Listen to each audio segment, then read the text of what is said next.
Hey there, BookTube. Noah. Everyone who reads it must converse is the channel. Thanks for coming back by. It's Friday, baby. We made it. We made it. And so this week I have some really cool stuff coming up for the live.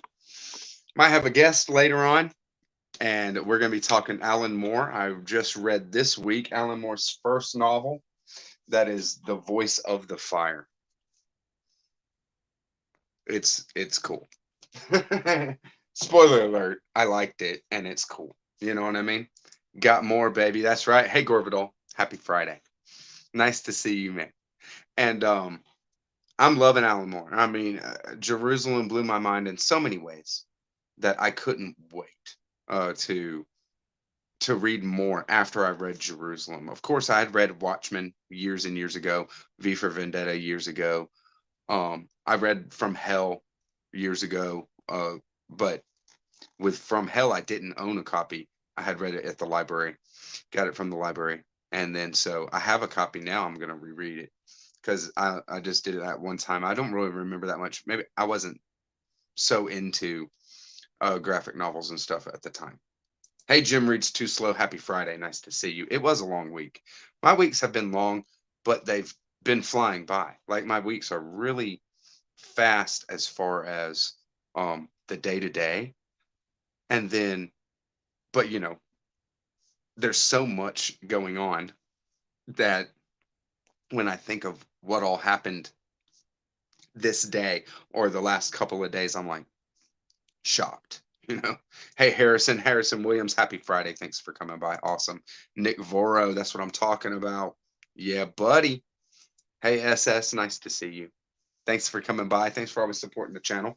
Hope we got some Alan Moore fans in the house, because I figured I'm just gonna talk about Alan Moore for a while and then uh, talk about William Blake for a bit, because Alan Moore is a member of the William Blake Society and really, loves Blake, was instrumental, probably a big backer, both financially and also just the name and lending his celebrity to it. Philip Pullman as a writer is one of these guys too, but there's so many uh, members of the William Blake Society that have been instrumental in making his works more available, because there's been just small press or or just limited release stuff. You can get the words of William Blake for sure, but you can't get his illuminated books done the way that he did them. Color with the coloring and the illustration, the way that he wanted it presented. Unless you really get something like what I got, the Princeton University Press put out editions of all of William Blake's work, and I'll go ahead and show it, even though it's like on the bottom right.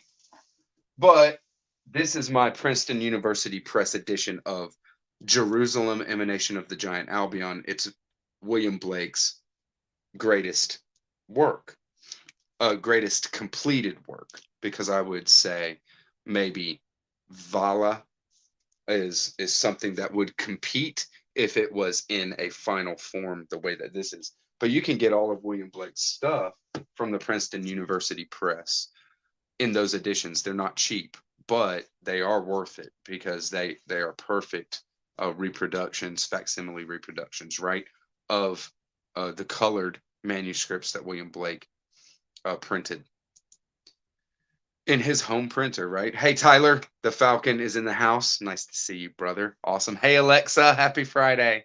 Awesome, my boy. All right, yep. I'm about to jump into Gene Wolfe. I'm just feeling it, and but first, Alexa and I are gonna do Bridge on the Drina.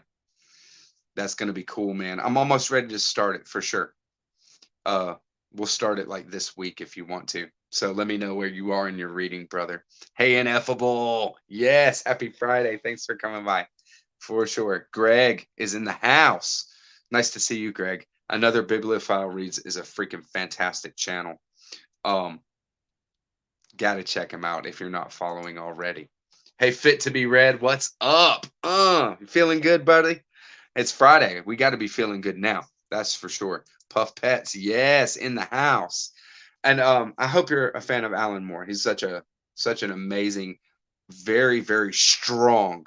Alan Moore is a super strong storyteller. I said on there, he's like my favorite living writer, and I would say uh, that you know with a little tongue in cheek, right? Because how do you pick a greatest living writer? There's a lot of great writers that are still in the game, right? Thomas Pynchon might be my favorite living writer, but Alan Moore really might be my favorite living writer. He's amazing. Jerusalem is mind blowing. All right, I'll get to talking about my experience with um the Voice of the Fire in a minute, but first, before we kick into and really get into what's coming up tonight, I wanted to draw attention to an awesome project that's going on. This is called the Hold On Project. Let me put it in. If you see my shorts, then you saw a short that I put together that was showcasing this book. The project is the Hold On Project. I'm putting it in the chat, and I will have it in the description box. Okay, so for anybody watching, you can just watch it in the description box. This is volume one, just came out. This is a project that is releasing um, works, poetry, short stories, short prose by members of the book and writing community. This is predominantly Instagram, is where this is coming out of. The Holon project that I put the link down there, that is an Instagram account. And the mastermind behind the Holon project is Daniel. And Daniel's a great guy. His Instagram is Electric Sheep Books. One word, Electric Sheep Books. Mm. Oh yeah, we're gonna make Friday better with some interesting book talk for sure. Sorry you won't have a real weekend, brother. I uh I hate that. It's great to have some time off, but what a beautiful production, right? It's a great little volume. The way that he's printed it, it is numbered because this is a small labor of love project. And here's the table of contents. So there's a couple of buddies of mine on Instagram that are published in here. One is Stephen Fuller, contributed 6 poems. He's the second person there. And then Christopher Charles Robinson contributed 7 short stories. Now they're really short stories, like flash fiction, right? A page, 2 pages max, right? All of them short stories or short flash fiction like that. So, if you're interested in supporting, just supporting writing community in that way, this is a full on grassroots, no overhead, no nothing. The writers, the contributors retain the rights full on to everything that they put out. It is just for visibility, just for community building, and the artist is at Sam Pink Art. I'll have him in the description box as well. An Instagram artist named Sam Pink Art on Instagram contributed the cover. So everything about this project is a collaboration, and it's really really cool. Um, to have that kind of community around and to support it and to see what comes out of it, because this is creativity, uh, with no boundaries, with no ulterior motive other than just to put out something that you think other people might enjoy reading or enjoy the story or enjoy the perspective or the idea or whatever it is. What do we love about writing, right? That's what it is. So it's really, really cool. Hey, Book Time with Ryan. Happy Friday. Nice to see you, for sure. I saw your original tag, brother. I think I might try that one. I have gotten out of doing tags. I've gotten out of doing a lot of videos. It's been crazy busy for the last few months, and that's just how it is. I've been reading like crazy, as you can tell through any of the lives. Y'all check it out, check them out. That's when I do any kind of updates, all this kind of content. I don't put out any videos for it, but it's just, all I can do. I think about books all the time, and I think about content I want to make, and then I don't have time, or I'm just exhausted and can't you know find the energy to make the videos.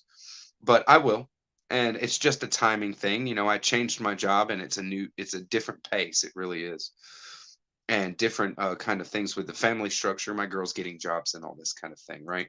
So it's just a lot. Hey, Jack, Rambling Raconteur in the house. Happy Friday, brother. Greetings from Arizona, right? Uh, my boy Jack is across the state, probably still in some sun over there. We got the sun down where we're at already, but uh, I hope you're ready to just de-stress after the week, brother. Happy Friday, for sure. What is going down? Oh well, yeah. Yeah. You're on the wrong channel, brother. I hate to break it to you. Yeah, I did mention Ivo Andrique. I'm gonna read a Bridge on the Drina coming up very very soon. I'm reading it with Alexa Jovanovic. He's in the chat as well. So when he said, "Hey," uh, I figured I'd mention it, because I'm all about just keeping it bookish. So yeah, I'm gonna read Bridge on the Drina with Alexa very soon, and he is in Serbia. So that will be very cool. I love reading books with somebody native, right? To the setting or to the writer where the writer came out of, because you get so much more context and everything. Hey Quentin. Thanks for saying hey, brother. Nice to see you. Happy Friday. And all good. Check it out later if you want. If you're Alan Moore fan, we're going to be talking Alan Moore and talking to talking about William Blake a bit too, I'm sure, because Alan Moore loves Blake, as do I. And my boy that may get on, my guest tonight, if he jumps on later, will be Zachary Tanner. He's a big William Blake fan as well. So and loves Alan Moore, and actually has come into contact with some Alan Moore that I haven't come into contact with. So this one's coming up on the channel for those of y'all who are a fan. I know a lot of people that have read it don't just praise it, praise it, praise it.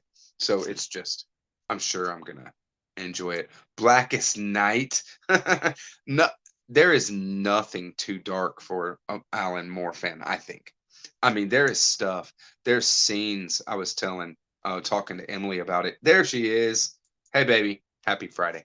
And yeah, Emily's at the house here, recovering well, um, pushing it a bit. Needs to keep on the mend, but Emily is still on the mend from her elbow and wrist surgery. So, hey, baby. And I was telling Emily just last night how there's scenes from Alan Moore's Jerusalem, which is, just maybe my favorite book of all time. It's so cool. It's so good and so fun, and it's harrowing, and it really has a lot to say. It's really an epic masterwork. That there's scenes in this that still stick with me, and when I think about them, I just kind of go to a really dark place and don't like to be there, and know that this is a place that people are in. Some people are in, and it's real, and this kind of stuff. And Alan Moore is very, very strong, crazy strong as a storyteller. His thrusts um, are jarring in a good in a meaningful way. You can you can feel it. You know that it's not just jarring because somebody kind of maybe took a step too far or pushed a boundary here or there or whatever. That it was calculated meant to be. Everything that is here is exactly what it's meant to be. You're in the hands of a storyteller that knows exactly what he's doing. Yeah. Well, it's all good. SS, it's close to my bedtime too, brother. I try to do it, where the most people are kind of around, and it's an evening, but it's still during the week. So I figure uh kind of the best that I'm gonna get, but I wish I could find a time better for everybody. But it's just impossible. There's no I should do it. um, I yeah, there you go. There you go. Yep. Horror mayhem. Yeah, I tell you, there's nothing about Alan Moore that I've come in contact with so far that's not horrifying. you know? Um, but a lot of people are always reading. Janice Adams, happy Friday. Thanks for coming by and supporting. Just finished From Hell a week ago. Yeah, I mean, people are reading it all the time. It was Andrew on YouTube. It's Starscream Live. So Andrew showed on his Instagram that he was reading From Hell, and it's so cool. Yeah, the art style is off-putting of From Hell. Just all these really fine lines and black and white and all that. So how From Hell is, it was released in one volume. Always was one volume. Hey, Grandma Joe, happy Friday. Thanks for coming by. Yes. Yes, Australia. Cool. I'm really, really reaching across the world here now. Thank you. Very cool. Um, Jerusalem is epically amazing. From Hell here has just this really striking black and white style, right? And some of these, it's just these little hash marks and really fine lines to create the different shades. And it is off-putting for somebody who, I'm not a big, I don't read a lot of graphic novels, things like that. And it's just like, hey, why not go the whole way? Why not do the whole thing? That kind of thing. But I think that contributed a bit to maybe why, I haven't retained it as much as, maybe Watchmen. But I have reread Watchmen. I've reread Watchmen quite a few times. But From Hell, I never reread. And yeah, discovered more when you're finishing elementary school. That's awesome. Oh my God. Very cool. I never read Marvel Man, never came in contact with it. And yeah, he's changed comics in every way possible. Something like uh something like Watchmen is just this landmark work, right? You know, uh, and the kind of stuff he does, turning these characters on their head. We have, Rorschach, and the Night Owl is like a Bruce Wayne, you know? The Night Owl's like a Bruce Wayne type character. And so he takes these characters and he, has them in an alternate real world, and we see how things turn out. And there is one, super powered being, Dr. Manhattan, and it's just crazy. I can't wait to experience From Hell again right now, because I was young when I experienced it the first time, and now with my, you know how I feel about Alan Moore, I can't wait. Just can't wait to really dig into it. Cool. Very cool. Last I read, graphic novel wise, was V for Vendetta. It was a reread. I just had read it to brush up on it. But the new it, one that was new to me, cool, ineffable. I love for V for Vendetta, really good, and Watchmen as well. It's really, really good. Oh, cosplay style? Ozymandias all day for me. You know what I mean? I don't know about, for others. I'm saying for me, Ozymandias all the way, you know. The smartest man in the world, and he's got moves. He's got real moves. Nice. Well, Alan Moore went for a thrust in it. Uh, and I mean, I remember, the kind of thrust. I remember, parts of it. And when he went for it, it's uh it's to make a commentary, on society, and not just that society, but like humanity, to make a commentary on humanity as a whole. And yeah, we'll see. Hey, Christina, happy Friday for sure. Nice to see you. Awesome. Thanks always for supporting the channel. Alan Moore is very vocal, and he's really, he's got something to say. That's why I really like his work, because in Jerusalem and in Voice of the Fire, the final chapter is almost, Alan Moore talking directly with the reader. Now, in Voice of the Fire, it is exactly that. Voice of the Fire. Hey, Lucas Clark, happy Friday. Thanks for coming by. Uh, yeah, I'm doing well. That's for sure. Working hard. Oh my God, the John Clare chapter of Voice of the Fire. Yes. It's heartbreaking. Yeah, like inside the mind of somebody who, can't tell reality from fantasy. For sure. It's Alan Moore is a crazy genius. That's for sure. Hey, and David Farley, thanks for coming by. Happy Friday. Yes. um was I older than Dante? Um I was not older than Dante. I was younger. I was a little kid. Uh Not a little kid, but when you're 40, 15's a little kid.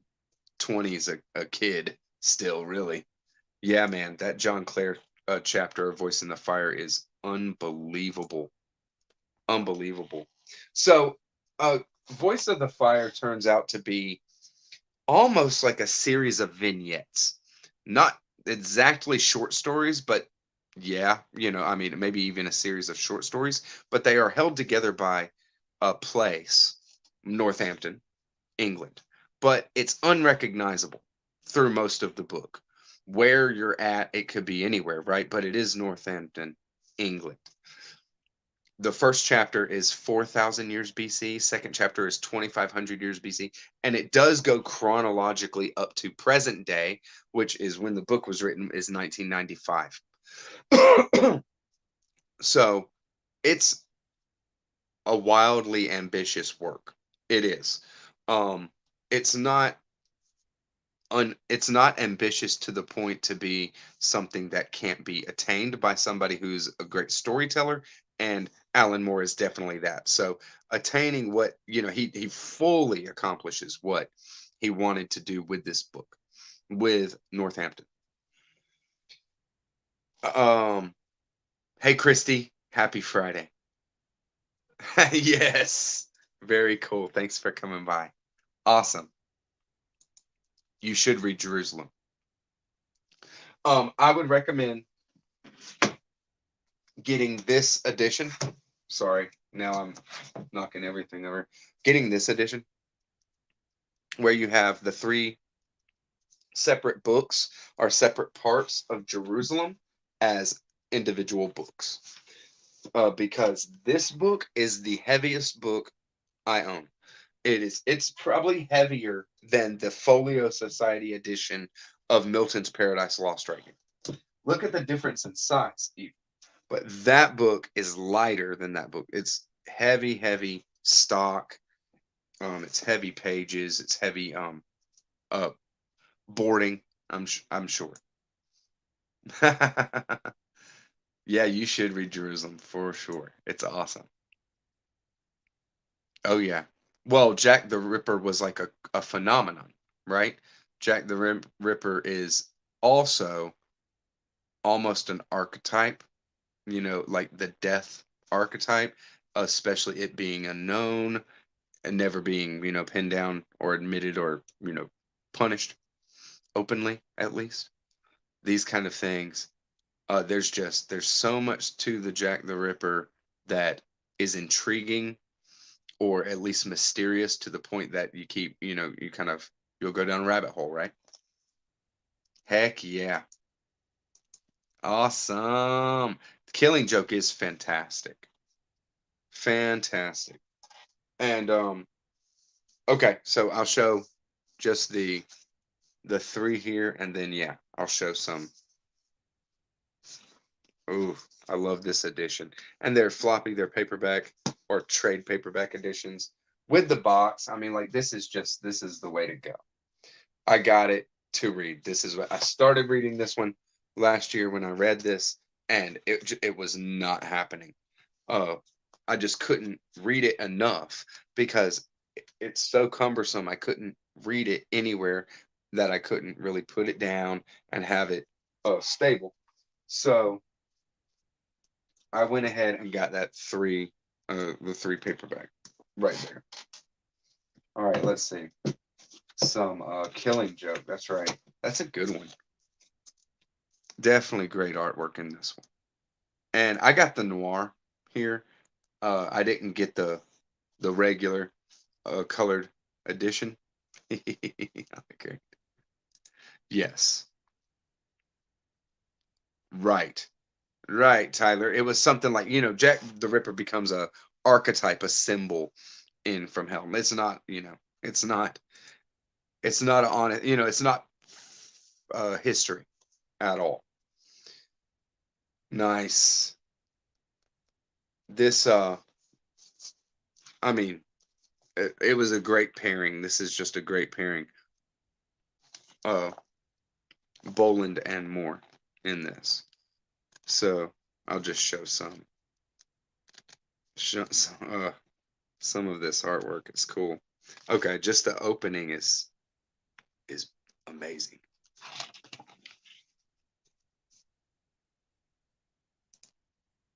The Killing Joke is a great band name. That's for sure.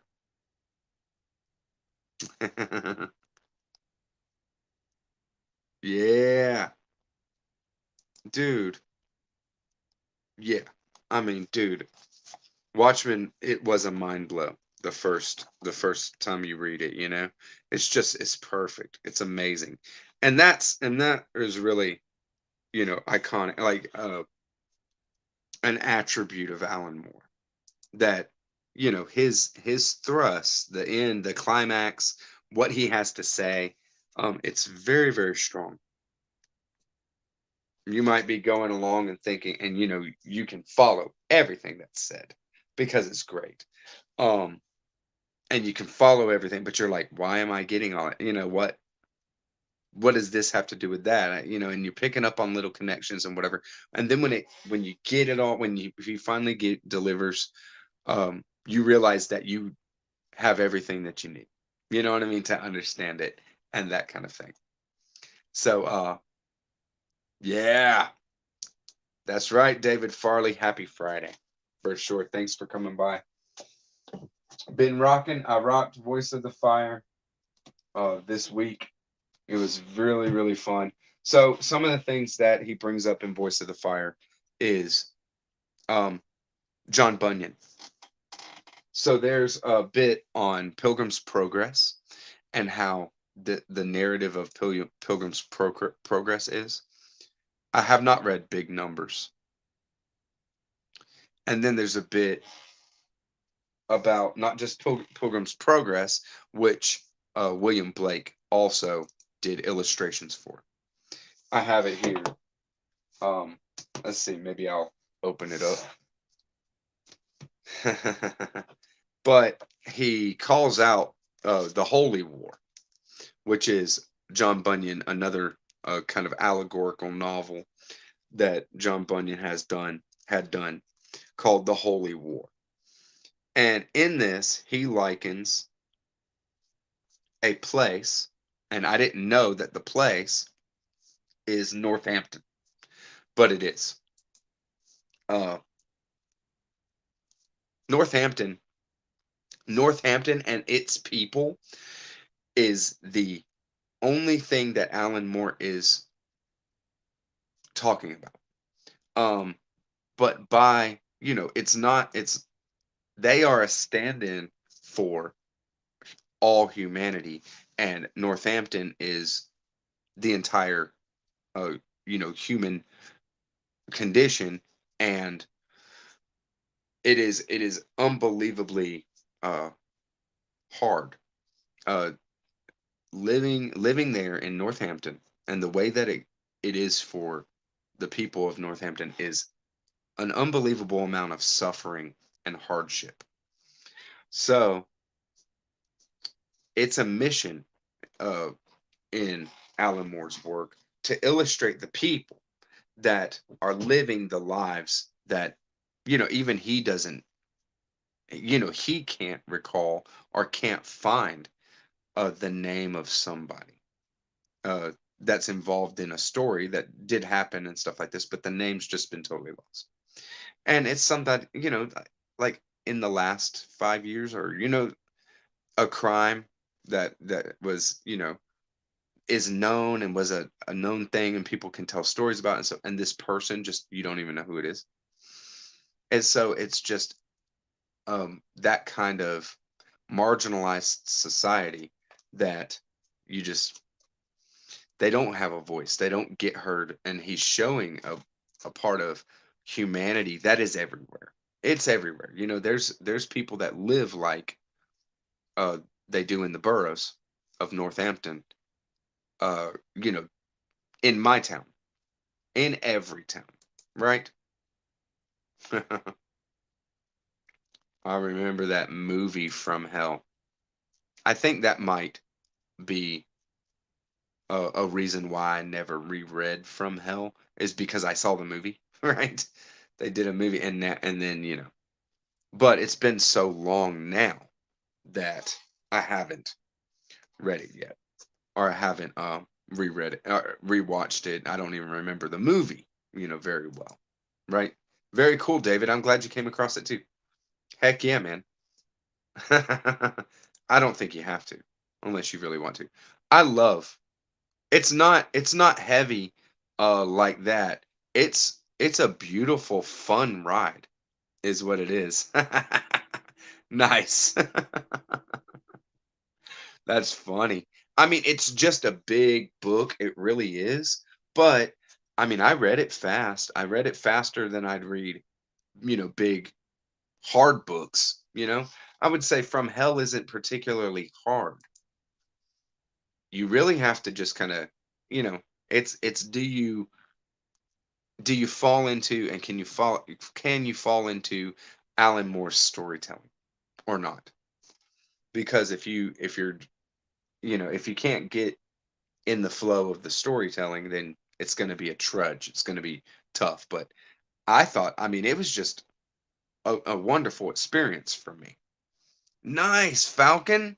Get it, boy. That's Tyler at the Falcon. Y'all should be following him too if you're not. He's got great content. Fun guy. Heck yeah. Do it. Very cool. Oh, okay. I'm checking it out, David. Thank you very much for that. So, in John Bunyan's The Holy War, he likens a place, Northampton, to a, a, a metaphysical setting called Mansoul. And Mansoul is like the spiritual place of humanity, of the people, right where it's at, or what. But the thing is it's central. It's like the heart center of humanity is what Mansoul is, and it is the center, undisputed center. And but what he's talking about is Northampton. So uh, Alan Moore has, a huge affinity for John Bunyan, just like John Clare and these other um, people that have come out of Northampton or otherwise affected Northampton history. Lucia Joyce is another person as well. Hey Phil, happy Friday for sure. Thanks. Nice to see you. Yeah, I do. I have come in contact with that before. I have not read it, but I'll definitely put it on the list. I do like some comics, and I mean I love some well done stuff, but it has to come highly recommended, and I don't go for something that people just recommend unless it's you know unless it's something that just sounds right up my alley. One thing that I loved is 100 Bullets. Brian K. Vaughan, he did Why the Last Man, and I'm gonna read his saga because they started up Saga again. They kicked off Saga again. They're not gonna stop again until they finish. Okay, so Saga is gonna be completed. That storyline, and I mean, people love it. People that have read Saga say that it's great. So I'm gonna read it. I'm gonna read it soon. Nice. I can't wait. I can't wait, Gorman. I'll read it. I have not. I have not. Yeah, yeah. What's up? Yeah, Phil. Phil's my boy. But Phil is a badass. And yeah, that's what I'm talking about, David. Okay, so when the Gold Cactus Boots drops, I'm gonna do a reread of it. Everyone should have that book. There you go. Yeah, you're right. You're right. Yeah, I'm gonna start Saga soon. I'm gonna start it because I'm not gonna start it until it's finished. So I have been holding off, but now that they kick back into it, I'm like, it's on, baby. Let's do it. Let's do it. Fit to be read. It's gonna take me a while to acquire all of Saga, right? But I'll buy it as I go, and whatever. I'll find them on eBay. I'm gonna try. I'm gonna try. Yeah, very cool and effable. Thank you. From what I mean, it's like a mythological fantasy horror, something like that. I don't know. I have not spoiled myself on it at all, but people love it. I figured I'd check it out. Nice. Oh no. Oh no. Maybe I shouldn't do it then. I will. I my local comic shop has all of Jodorowsky's stuff. All of it. Nice. I'll do it. I'll do it. I can get my hands on it like tomorrow because I mean I can't because I ain't gonna go spend the money on it tomorrow. But I will get it my hands on it when I'm ready to read it.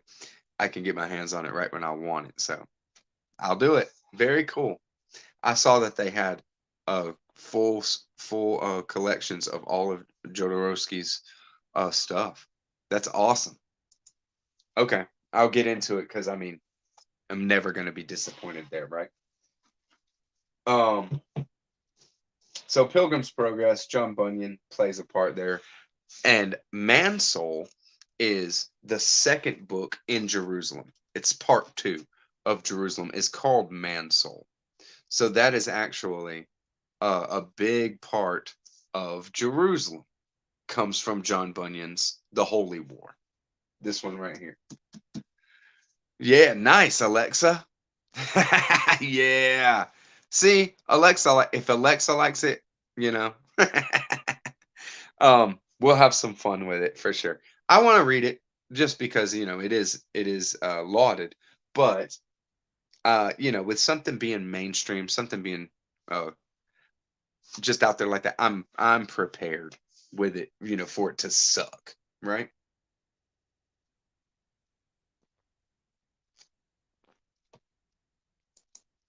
So, uh Voice in the Fire became very meta, and I haven't read any meta stuff from Alan Moore.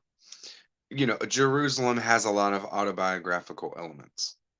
Alma Warren is obviously, a kind of stand-in for Alan Moore in a way, in the narrative. The kind of person she is, what, her reputation or who she is. But, it's not meta, right?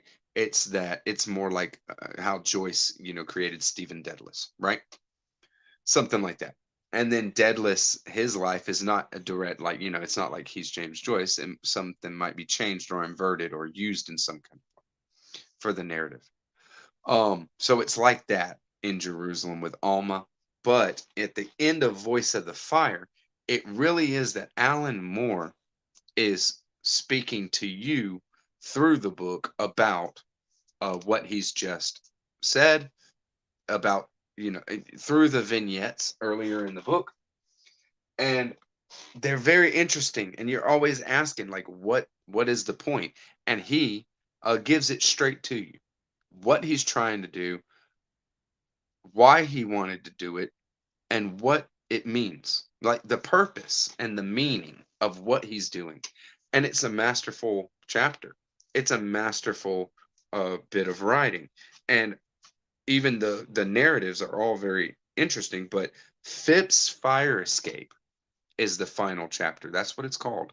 And that's where Alan Moore is um, basically talking to the reader, and it completely breaks down the wall of reading and writing, and what it means to try to find meaning in a narrative and in writing, and how the story that he's telling uh, cannot be differentiated from the people that he's talking about, and what is the what is he trying to show, other than, oh, he says it's a fiction, it's not a lie, it's a fiction, right?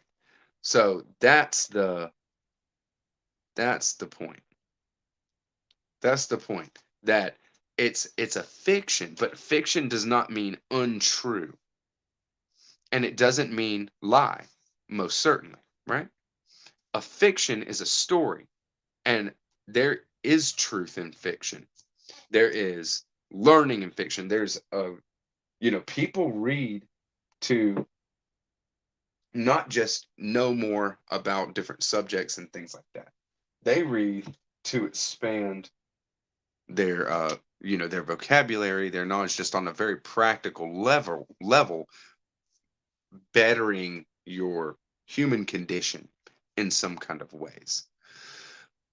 But oh, the highest kind of calling of art is to put out something that really uh, fights against, speaks truth to power. That's what it does. It speaks truth to power. It's not a, doesn't necessarily have to be a fight, even though most of the time it does come out like this, because there's aggression and violence boiling underneath the surface of every human interaction, almost, right? There's this kind of thing where human beings, where there's these emotion uh and passion, these kind of things play a part in every decision that people make. It's a very cool connection, and I when I read Jerusalem, he says it. So there is, he references the Holy War by John Bunyan in Jerusalem, but he talks about it even more in the final chapter of uh, Voice of the Fire. So when it comes down to it, Voice of the Fire is very much a proto Jerusalem, but not. It's not really. In Alan Moore's Voice of the Fire, we're not so concerned with characters. We're more concerned with the people, collectively, of of not Jerusalem, of Northampton. And we meet individuals and characters that may be celebrity, maybe, somebody like John Clare, right? Somebody who did something, who has a name, or might not. But more times than not, more often than not, it is somebody that, you know, had an effect on the culture, whether that be good or bad, and whether they be famous or not. One of the it is mind blowing. It's I travel in suspenders. It's the second to last vignette in Voice of the Fire. You just have this complete monster, um, womanizer. He's got like multiple wives, multiple families. Nobody knows about each other. He's just this complete monster. And he's on trial for, you know, adultery or something. He's on trial at the end of it. And he's like, it's a stream of consciousness story. That whole story is a stream of consciousness. So you're in his mind, and he's like so deluded and manipulative and just a complete immoral monster. And I don't want to spoil it. I don't want to say too much more, but it is just, you're just like, whoa. And this is a real person. This is somebody who had, their trial had a great effect on the people of Northampton. That's why it's shown. And you get a sense of the people. You really, I mean, you know more about the people than you ever thought you knew, but it turns out it's you. It's humanity. It's everybody. You know what I mean? There you go. I like that. Nice. Nice. Man, I gotta check it out. Thank you, Gorvidal. This has been really, really cool to talk about Alan Moore, because there's so much. I mean, Alan Moore's prolific. And I mean, He's got more for us. Um there's not like a creative uh stop stop flow. Yeah, I like that, Tyler, for sure. So I can't wait. I'd love to get some more Alan Moore. He is one of the greatest storytellers ever. Yeah. Well, and but Alan Moore does acknowledge all the power structures that are at fault, and it's self-critical, because he doesn't have to pull himself away from it. It's very understanding that we're all in this together. With Alan Moore, we're all in this together, and there's bad people, and there's people that go through unbelievable amount of suffering, and they are all like us. Like, we're all part of them. When they're hurt, we hurt. When they are doing wrong, we are complicit in that.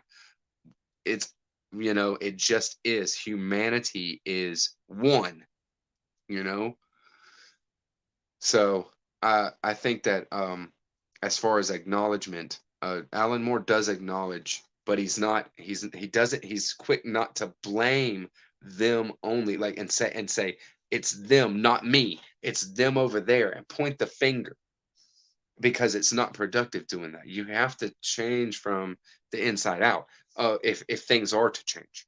And he's not even big on change. Okay, the thing is Alan Moore's not even pushing. That's the thing. It's not an activism. I'm being trying to be careful with my words. Jack, thank you so much for coming by, brother. Have a great weekend. Yeah. Um. Wow. I gotta. Oh man. For real. I gotta check this stuff out. But there's not a need to try to make something happen with Alan Moore. It just is what it is. It needs to be accepted and acknowledged, and that's the only way you can, and it's a real powerful, self-empowering uh posture, and also a kind of, this is what it is, just let it happen. Just look. But love, kind of love people, and be who you are through it. And I put that on there, right? Because Alan Moore is, um, you see Alan Moore, and maybe Alan Moore might not be a very approachable guy. He's not a big teddy bear. right? You don't get a sense that Alan Moore is just some big teddy bear, right? He's a really gruff, kind of off-putting, and maybe imposing person. I wouldn't doubt if he's just really, that you don't want to look, you just kind of avert your eyes when you're, just because you're like, dang, this guy, you know. Um, but there is Alan Moore puts it out there, and you have to meet him somewhere with it. He doesn't come out to like right where you're at. He's got something to say. He's got a position that he's illustrating, and it's not in a position with an agenda. It's a position of a conscious creative being that knows exactly what he's doing and doing it well, doing it right, and going to um and has something to deliver and knows how to deliver it and do it right. That's just how it is. That's what I'm talking about. Yeah. Gore Vidal's the man. And watch Gore Vidal's stuff. If you don't follow Gore Vidal's channel, uh this is the this is where I've got turned on to comics, graphic novels so many times. Really knows what he's talking about, but also with books, that, of course. Um Novels. But yeah, I need to I would love to get more into graphic novels. I really enjoy them, but I tell you, I read graphic novels so fast that I don't go collect them. I mean, I'd spend all my money. you know, Graphic novels are expensive. Yeah. I mean, Moore is into a lot of crazy stuff. Moore does a lot of wild, um, and there's a lot, I don't do content warnings or trigger warnings. I mean, there's everything in Jerusalem. There's a content warning. I could just sit and talk for 10 minutes on content warnings. I'm not doing that kind of thing, right? I'll find it, Gorvidal, that's for sure. But if it's cool, then I'd love to get my hands on it. There's a lot of stuff associated with Al Moore and projects of his that are pricey right now, and because they're not in print. What are you doing? How is Alan Moore, content not in print? Because they'll sell it, right? Whatever. I mean, I found Hypothetical Lizard, right? This is a it was 4 comics, and so I have 4 comics long, and then the short story is printed. So it was a 4 comic run that was based on a short story that Alan Moore wrote. And it's a mind blow. It's awesome. And I found it um on the clearance shelf at my local comic shop. Clearance shelf. It's great. It's Alan Moore. What are you doing? Right? But if you stock Alan Moore, you're gonna sell it. They sell the hell out of Watchmen, they sell the hell out of From Hell. Yeah, yeah. That's right, Christy. Just like that. And a very much Herman Hesse is a master. Just a great writer, storyteller, and knows how to deliver what he's doing. And even though, like I say with Alan Moore, with it being harsh, he can do it in a way that is hard, like very, very, like unbelievably strong. And you're just like, wow, like, it wasn't something that turned me off. It's something that I really didn't know that uh that it could really be done this way. It's a way, I want to say, that is more understanding and forgiving of humanity than most writers. And I'm by most writers, I mean modern writers, especially modern writers that write these big books. Um, me- uh, you know,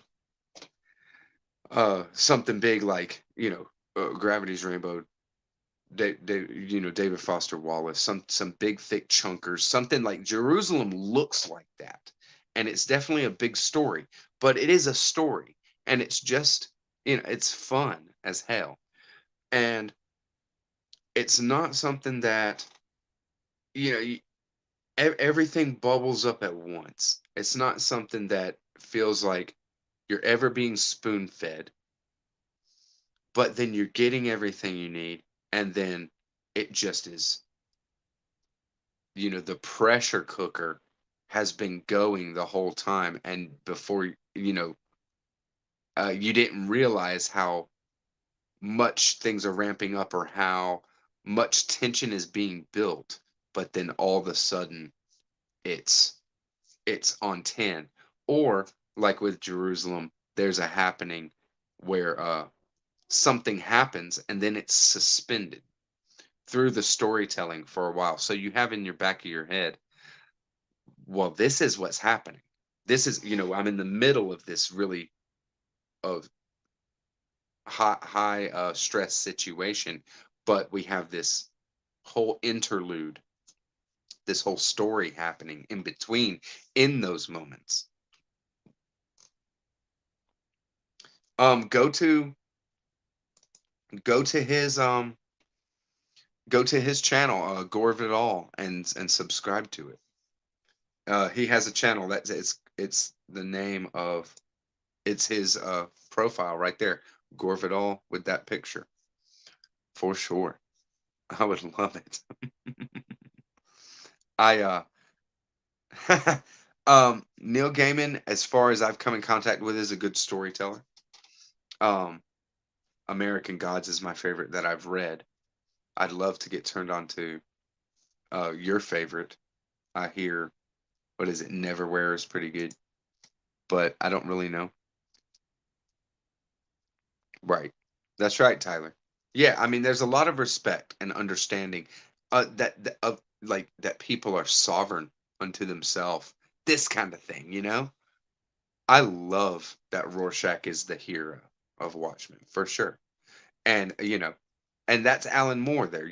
At Alan Moore, he has conviction. You know, Alan Moore has a very strong conviction, but he's not damning. He's not damning people. Uh, that don't measure up. I mean, he doesn't measure up. Humanity doesn't measure up. That's what it comes down to. Um, a complete works of Alan Moore is huge. Alan Moore is somebody that I could look and find stuff for years, and I will, because I mean, if I find some Alan Moore, I buy it. I will, get everything by Alan Moore that I can get my hands on. And I've seen stuff that I haven't bought, of course. He did League of Extraordinary Gentlemen, right? I don't have that. I've never read it. And then I don't have Swamp Thing. I don't. I have out what I have. Um, so, but I'm hooked now. I hope he writes another book. I hope he writes another couple of books. Nice. I hope he's more personable, Janice, because he's one of the coolest people, and his mind has to be amazing to have a conversation with him. Yeah. And he does feel that his grievances are valid. They are valid. Okay? He knows that most people are complete monsters. Or at least, you know, complete self-centered egotistical assholes. Right? uh yeah, do it. Very cool. Get on Gorvidal. Oh, Nancy. Nancy, thanks for coming by at the very end. I love to see you, Nancy. Always. Anyways. But yeah, you missed a big Alan Moore talk. Just been going through Alan Moore and all of his kind of stuff. John Clare, John Bunyan, William Blake. John Clare, I haven't come in contact with. I want to. He kind of strikes me like John Keats. Uh, I haven't read any John Clare though. You got it, David Farley. Thank you. Happy Friday. It's been very cool. Oh my God, please. I tell you, Nancy, Go for this. Go for this edition here. The 3 volume right there. That's the reader. This book is so damn heavy. It's almost impossible to read it while you're holding it. You have to read it on a table. You have to read it on a table. So I recommend highly going for the 3 volume. Then you can read it like 3 separate books. That's the way to go, anyways, for sure. I love Jerusalem. Love, love, love it more than most books. Thank you very much, y'all. Happy Friday. Yes, I did see that. I did see that, Gorvidal. It popped up for me. It popped up for me. At like maybe earlier this week. I saw something on Michael Moorcock with Alan Moore. Did they team up and do a book? I think it was like Elric, the last book of the Elric saga. Is that what I saw? That like they did that book. They did a book together. I didn't know that. I didn't know that. Oh my God. Thank you, Tyler. I'll do it. All right. Happy Friday, y'all. We'll catch you on the next one. And leave any comments, leave anything. If you watch this after the live. It's awesome to check out and to crush an hour with y'all. Have a good Friday. And yeah, we'll catch you on the next one. Very cool.